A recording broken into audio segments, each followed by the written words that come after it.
Afternoon dears, बात करते हैं आज गोल्ड के पोजीशन की। पहले हम अपनी कल की एनालाइज देख लेते हैं।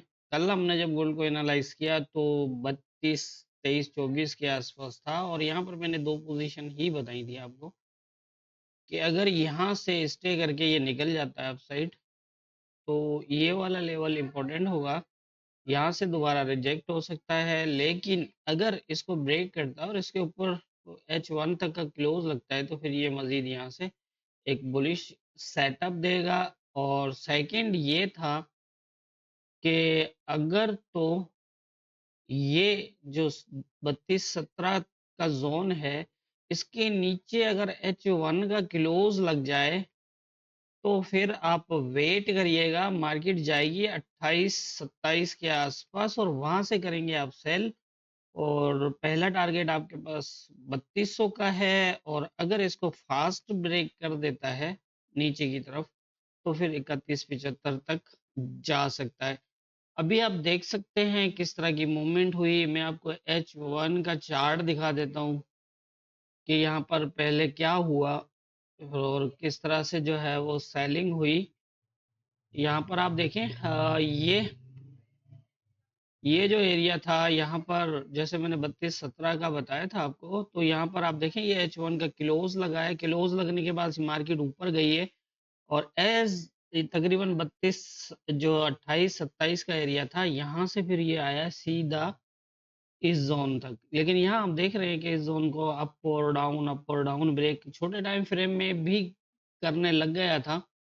तो उससे काफी हद तक जो है वो वाज़ेह हो रहा था कि फिलहाल जो है वो इससे ज्यादा नीचे जाने के चांसेस नहीं हैं। क्योंकि यहाँ पर अगर आप देखें तो यहाँ क्लियर था कि जैसे ही इसने यहाँ पर ये जो एरिया था इसके नीचे जैसे ही M15 का एक क्लोज लगा तो उसने सेकंड जो है वो 2 क्लोज ऊपर लगा दिए इस एरिया से। तो इस तरह से फिर यही था कि ये एक रेंज यहीं बन के मूव करने के चांस बन गए थे। तो इसी तरह से हमारे जो है वो लेवल्स काम करते हैं, और इसी तरह से ही जो है वो मार्केट को फॉलो किया जाता है।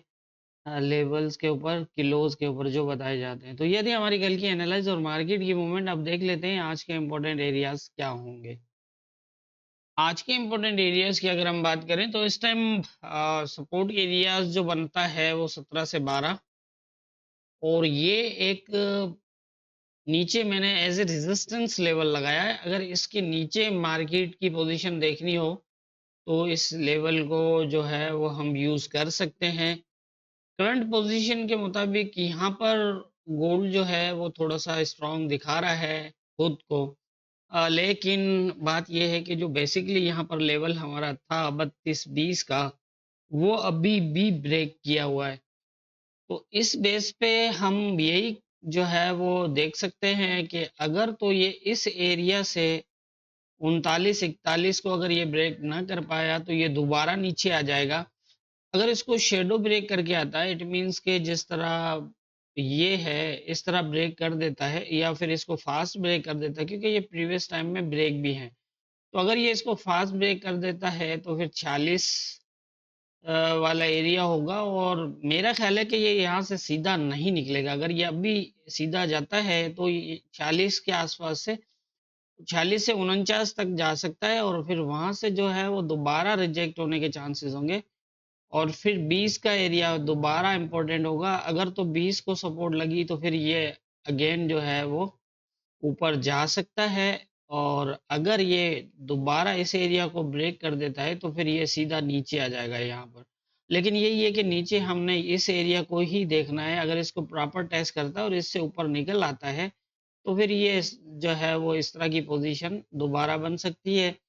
लेकिन अगर इसको फास्ट ब्रेक करता है और इस एरिया को ब्रेक ना कर पाए 32-4 को, तो फिर ये मजीद नीचे इस तरह जाएगा। तो उम्मीद है कि समझ रहे होंगे आप कि किस तरह जो है वो कौन सा एरिया देखना है हमें। तो उसी हिसाब से आप जो है वो अपनी ट्रेड एक्टिव कर सकते हैं कि कहाँ से हमें सेल देखना है और कहाँ से बाय। अभी अगर ये सीधा जाता है तो फिर 39 से 41 है। अगर तो ये इसको टेस्ट करता है जिस तरह ये प्रीवियस टेस्टेड रहा है तो फिर अच्छी खासी सेलिंग कर, फिर तो ये सीधा जो है वो इसको इजीली ब्रेक कर देगा। इसको, और इसको अगर ये ब्रेक कर देता है तो फिर यहाँ तक आप देखिएगा।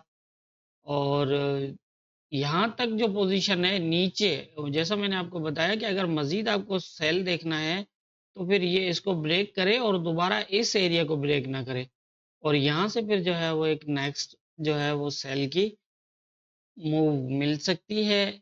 लेकिन अगर ये ऐसा कर देता है कि अगर ये इस एरिया को तो ब्रेक यहाँ पर आता है, सपोर्ट लेता है, लेकिन इस एरिया को ऊपर की तरफ ब्रेक कर देता है, तो फिर ये इसी तरह से दोबारा अपसाइड निकल जाएगा। इस तरह की पोजीशन होगी। दो पोजीशंस ये हैं, और दूसरा ये जो टॉप है इसका प्रीवियस जो इसने 32 का लेवल लगाया हुआ है, अगर ये 32 ब्रेक ना कर पाया तो फिर ये दोबारा नीचे आ जाएगा।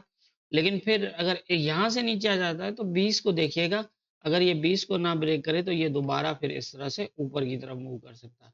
ऊपर का मैंने आपको बता दिया है, अगर ये इस तरह से करके आता है और 20 को ऐसे सपोर्ट लेता है तो फिर ये इस एरिया को ऊपर की तरफ ब्रेक कर सकता है। इस एरिया से ऊपर मैंने आपको जिस तरह कल बताया था कि अगर H1 का क्लोज लग जाता है 46 से ऊपर और दोबारा नीचे आए तो वेट करना।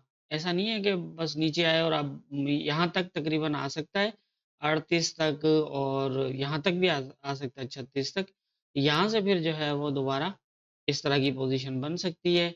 54 है और फिर 64 भी हो सकता है। दोनों तरफ की पोजीशन बता दी है। मैं वन साइडेड बात नहीं करूंगा, फिलहाल पोजीशन ऐसी नहीं है, क्योंकि जहां पर ये खड़ा है नीचे के लेवल भी सारे ब्रेक किए हुए हैं और ऊपर भी ब्रेक किए हुए हैं। और ऑल टाइम हाई एरियाज फिलहाल जो ये है, ये जो है इसने मेंटेन नहीं किया हुआ, तो ये इसको मजीद एक नया हाई भी बना सकता है। और अगर इसको मेंटेन रखता है, मतलब इस एरिया को ब्रेक ना करे और इसी एरिया के नीचे नीचे होल्ड करता है, तो फिर जो है वो यहाँ तक और फिर नीचे भी जा सकता है। क्योंकि हम जैसा मैंने वीकली एनालाइज में भी बताया था कि नीचे जो है इसकी करेक्शन अगर ये करता है तो नीचे 31-75 काफ़ी इम्पोर्टेंट रहेगा।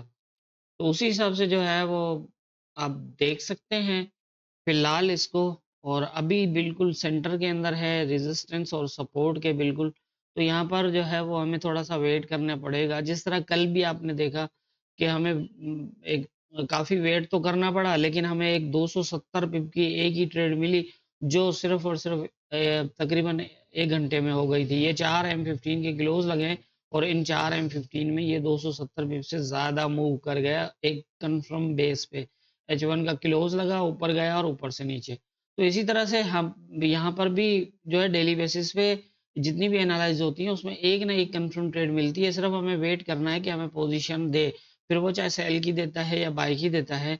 अगर बाय होगा तो किस तरह होगा और सेल होगा तो किस तरह होगा, ये अब दोनों पोजीशंस मैंने आपको सामने रख दी हैं। और फिर दूसरी बात ये है कि जब आप एनालाइज देख रहे हैं तो जो प्रीवियस एनालाइज का रिव्यू होता है जो स्टार्ट से, वो जरूर देखा करें, क्योंकि इससे ज्यादा इंपॉर्टेंट है। मैं आपको सही बता रहा हूँ, क्योंकि जो आपको सीखने का मौका मिलता है ना वहां मिलता है। क्योंकि कल की जो एनालाइज थी उसमें आपने क्या गलती की या फिर क्या अच्छा किया, या फिर कहाँ क्या करना चाहिए था, किस तरह की पोजीशन के बेस पे आपको क्या क्या करना चाहिए था, ये हमेशा रिव्यू के अंदर बताया जाता है। और वहां आप कंफर्म तरीके से समझ भी सकते हैं कि एनालाइज के अंदर किस तरह जो हमारी एनालाइज जो होती है उसके ऊपर किस तरह ट्रेड की जाती है। तो मेरी समझ के मुताबिक मुझे आज गोल्ड में यही नजर आ रहा है, बाकी होना क्या है ये तो ऊपर वाला बेहतर जाने। दुआओं में याद रखिएगा।